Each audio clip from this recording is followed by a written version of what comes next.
Hello दोस्तों, स्वागत है आपका हमारे चैनल में। दोस्तों, आज मैं अपने इस वीडियो में भारत के टॉप 10 यादव समाज के ऐसे बाहुबली नेताओं के बारे में बताने जा रही हूँ जिनके बारे में आपको अवश्य जानना चाहिए।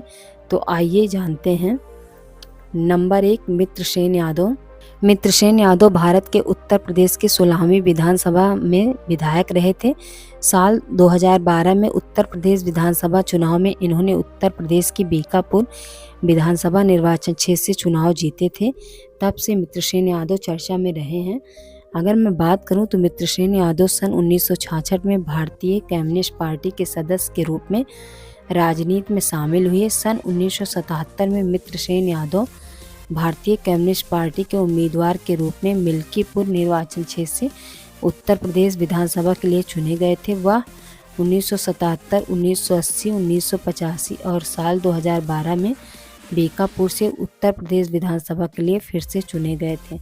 मित्रसेन यादव 1991 में भारतीय कम्युनिस्ट पार्टी उम्मीदवार के रूप में अयोध्या निर्वाचन क्षेत्र से 9वीं लोकसभा के लिए चुने गए।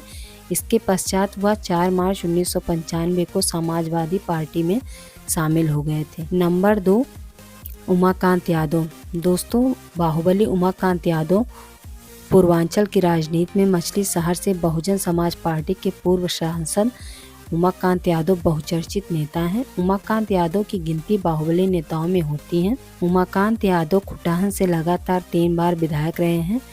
अगर मैं बात करूं, सन 1991 में पहली बार बसपा से खुटाहन विधानसभा से विधायक बने थे, जो कि अब शाहगंज विधानसभा में आता है। इसके बाद 1993 में वे बसपा सपा गठबंधन के दूसरी बार इसी सीट से विधायक चुने गए। इसके बाद 4 फरवरी 1995 को जीआरपी सिपाही हत्याकांड में ये चर्चा में आए थे। हालांकि 1996 के चुनाव में सपा बसपा गठबंधन टूटने के बाद उमाकांत यादव बसपा का साथ छोड़कर समाजवादी पार्टी में चले गए। खुटाहन से सपा के ही टिकट पर विधायक बने थे। नंबर 3, दुर्गा प्रसाद यादव।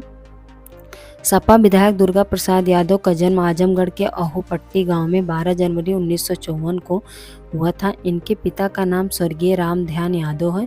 इन्होंने स्नातक तक पढ़ाई की है। छात्र राजनीति में सक्रिय रहने के कारण 1985 में इन्होंने निर्दलीय चुनाव लड़ा था, जिसमें मिली जीत के बाद इन्होंने कभी पीछे मुड़कर नहीं देखा। वो लगातार चुनाव जीतते आ रहे हैं।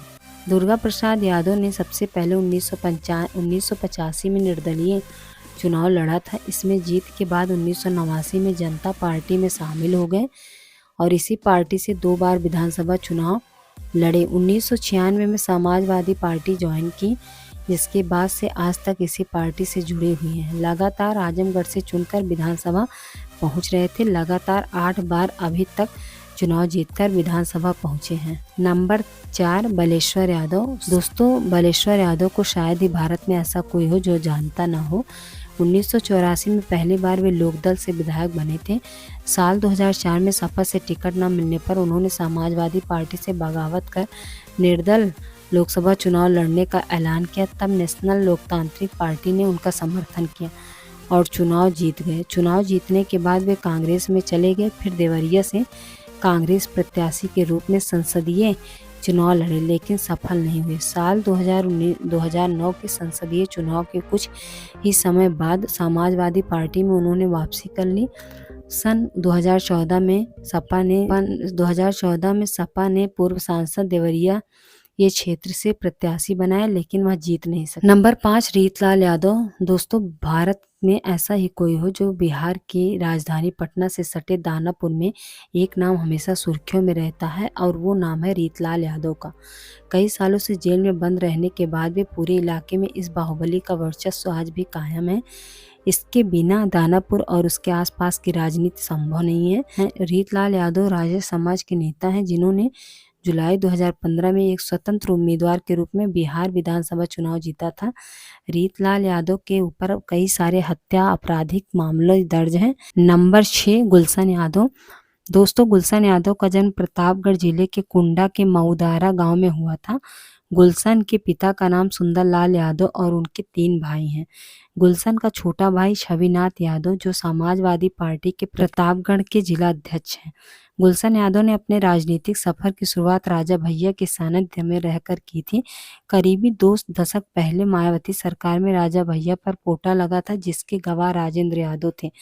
राजेंद्र यादव की हत्या कर दी गई थी, जिसके बाद गुलशन यादव चर्चाओं में आए थे और एक समय में वे राजा भैया के बहुत करीबी माने जाते थे।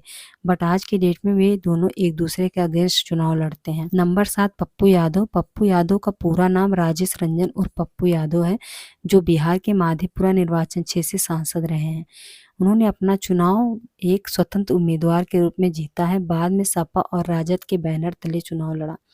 उन्होंने सन 2015 में जन अधिकार पार्टी नाम से अपनी पार्टी बनाई, लेकिन वोट शेयर में कोई महत्वपूर्ण प्रभाव डालने में असफल रहे।